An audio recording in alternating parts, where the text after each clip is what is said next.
Hey guys, Max here, and this is your daily market update for yesterday, the 29th of December. Markets were, of course, open. We had an interesting IPO over in China. The Maxwell verdict came through, and inflation is still rising around the world. So let's just get right into it. So as we are nearing the end of the year, trading volumes are still a little bit light, but by and large, we really didn't see any major shifts yesterday. US stocks and futures fluctuated a little bit throughout the day. The S&P 500 and the Nasdaq didn't really see any change by the time the day was actually done though. European stocks rose by 0.1%, the Asia and Pacific index fell by 0.2%, and emerging markets fell by 0.1% as well. So really no actual major changes throughout the day at all. The dollar had a decent-ish day, rising 0.2% against pretty much everything, and treasuries and bond yields remained pretty constant all around the world. There was no major change in any commodities either. Brent crude oil and gold fell a little bit, 0.3% on the day, so a little shift, but again, nothing really major. Bitcoin fell a little bit more. It's now sitting at around about $46,000 at the time of me making this video. The crypto markets as a whole are obviously tracking Bitcoin as they have done for years now, and they are seeing similar price action. There is no really strong rally as of yet, despite thousands of TikTokers claiming that $100,000 Bitcoin is imminent before 2022. Now, what's actually going on with the markets? Well, the last few days saw a late Santa rally. The idea being that at the end of the year, markets were expected to have a little spate of strong performance, and it ended up emerging, though a few days late and a few days short as well. As of right now, today, that rally seems to have halted but not reversed. We're not quite at all-time highs, but we might as well be. We're 0.1% away from them. Now, I had a couple of people asking why the Fed's taper hasn't led to asset prices declining yet, and also why you can't even really see the taper on a graph of the Fed's asset prices. Now, for the second one there, it's really simple. It's because the Fed owns over $8 trillion of assets, and the initial taper pace was to continue buying $105 billion worth of assets each month instead of the $120 billion they used to be buying each month. Basically, if you're looking at a graph of the Fed's balance sheet, you're looking for a $15 billion move compared to over $8 trillion. There is just such a huge amount of assets owned by the Fed that tapering really isn't going to be visible on a graph that shows the Fed's balance sheet for at least a few more months, even as the pace of that taper has been doubled. Now, the reason asset prices are still rising despite the fact that that taper is coming and is actually being quickened is because the Fed is still buying $100 billion of assets each month. They're still inflating asset prices, and they're going to continue to inflate asset prices for a few more months as well. The taper tantrum that we're expecting is really just investors changing where they allocate their capital as Fed asset purchases dry up. Because there are still hundreds of billions of dollars of purchases to come, most investors have decided to keep their money in the markets, and they will keep that money in for as long as they deem possible to maximize their gains. We're also still a fair bit away from rising interest rates. We have more months to come of 0% interest rates, with inflation sitting at almost 7% according to the CPI and above 10% in reality. So again, most investors are keeping their money in the markets. When the tide actually starts changing, when there are no more asset purchases, when interest rates actually start rising, we'll probably see a real change in sentiment, but we're just not there yet. We're a couple months away probably. Now, in inflation news, Spain has just seen their CPI data spike up to 6.7% from an expected rate of 5.7%, which is pretty awful. This mostly comes from food and energy price rises, but if this is the result of the European Central Bank's refusal to treat inflation as a serious issue, then it's not good news. The ECB have, of course, been basically asleep behind the wheel. They're still claiming that inflation is entirely transitory and that it has nothing to do with their actions. And they're also claiming that their 0% interest rates and their asset inflation program exists in a bubble entirely separate from the rest of the world, so it couldn't possibly influence inflation. Funnily enough though, the ECB did come out and say that they could raise interest rates as early as 2023. While only a year away, that's sure to rebuild their credibility. To be perfectly honest, I really don't understand why they're doing this. If they're right, then they get to stimulate an extra 0.1% GDP growth across the euro area. And if they're wrong, they lose all authority on monetary matters. They out themselves as hubristic idiots and force 300 million people to suffer under unnecessarily high inflation.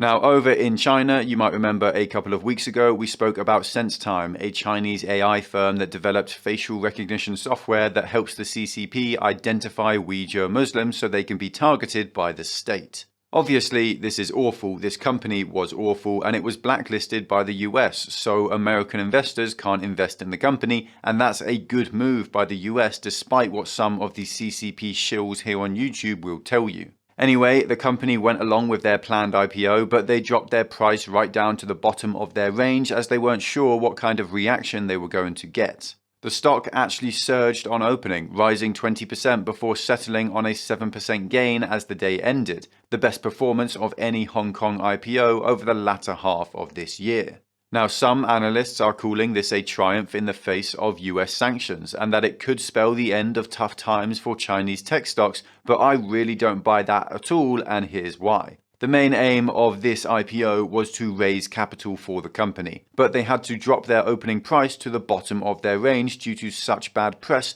over their awful actions. As a result, they actually raised less capital than they were planning, which is not a win for the company. That's a bad thing. Yes, the share price rose 7% over the day, but the IPO has already happened. So unless they release more shares, then that 7% gain doesn't mean anything for the company itself. It doesn't actually help them. It's also worth noting that this was a 7% gain after having to cut the opening price down by almost 40%. The company is still worried about the impact of any future sanctions by the US. There's a very good chance that sort of thing is going to continue. Relations between the US and China are not getting any better. They're going to get worse as well. Now, in New York, we've just found out that Medallion Financial Corp, a lending company that loans out money to taxi drivers so they can get licenses specifically in New York, has been charged with fraud for trying to inflate the stock price of that company. Apparently, the company had been hiring media strategists to secretly promote the company and its stock online on sites like Seeking Alpha. This is pretty stupid by the company, to be honest. All they would have had to do is request that the adverts they were putting out were clearly adverts, literally just a little tag that says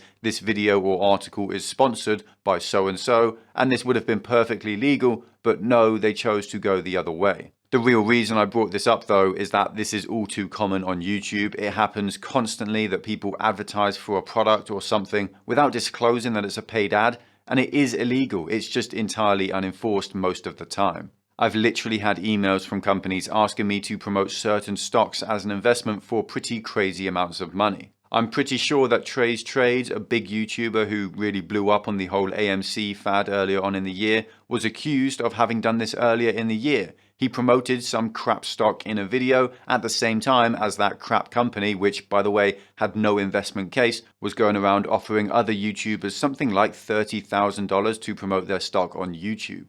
Just be careful who you listen to and take everything with a grain of salt. Consider if someone might be getting paid for something. You know, when I run a sponsor for a video, I always work into the script this video's sponsor to make it perfectly clear that it's a paid ad. But lots of YouTubers like to keep it a little bit ambiguous, and it is illegal. Now, we're going to see Biden and Putin talk to each other regarding Ukraine, and it just seems all a little bit reminiscent of just before World War II, when the Western powers discussed the annexation of the Sudetenland in Czechoslovakia by the German Reich without any consideration to what the country being annexed might want. This is an eerily similar situation going on here. Biden and Putin are to decide what happens to Ukraine with no input from what the people actually living in Ukraine want. Ukraine has already had Crimea invaded and annexed from them. Is this going to be another Munich crisis? Who knows? Do we think Biden is a Chamberlain or a Churchill? I can't remember who said it, but a few weeks ago they said to me that before you can have a Churchill, you have to suffer a Chamberlain first, and I fear that may be what we're going through now. Finally, it's not exactly a nice topic, but Maxwell has been found guilty of 5 counts of sex trafficking of minors. It seemed like an open and shut case, and there were a lot of fears that this evil woman was going to get off scot-free by claiming it was all Epstein and she was just an innocent bystander in it all. This is progress. I'm not sure what sort of sentence she will end up with, but we should find out soon enough, and hopefully it'll be decades long. Sadly, there are a few thousand worldwide elites who partook in Epstein's abuses, and it looks like all of them are going to go completely free. Sometimes there's just no justice. That is it for the day. I will see you all tomorrow, of course. If you enjoyed this video, then leave a like and a comment to bless the YouTube algorithm. If you want more content like this, then check out our Patreon and join our community of investors. You get access to our Discord, loads of exclusive content like insight into my portfolio and buy and sell alerts for all my own investments. And if you join before December ends, then the next month will be entirely free. But this offer only stands for a couple more days. There's a link in the description to masterworks.io, a site that allows you to buy fractional shares of art from world-famous artists like Banksy, which can be a great way to diversify your portfolio with non-market correlated assets. It's completely free to sign up, you don't have to buy anything, you don't have to hand over any card information, so if that sounds interesting, then make sure to check it out. There's also a link in the description to BLOCKFI, which will give you up to $250 in free Bitcoin when you use it. You can also get 9% interest on stablecoins like USDC, which is a far higher rate than you get from any savings account these days. Just make sure not to use Tether. Thank you all for the support. Thanks for watching. Stay stoic. Until next time.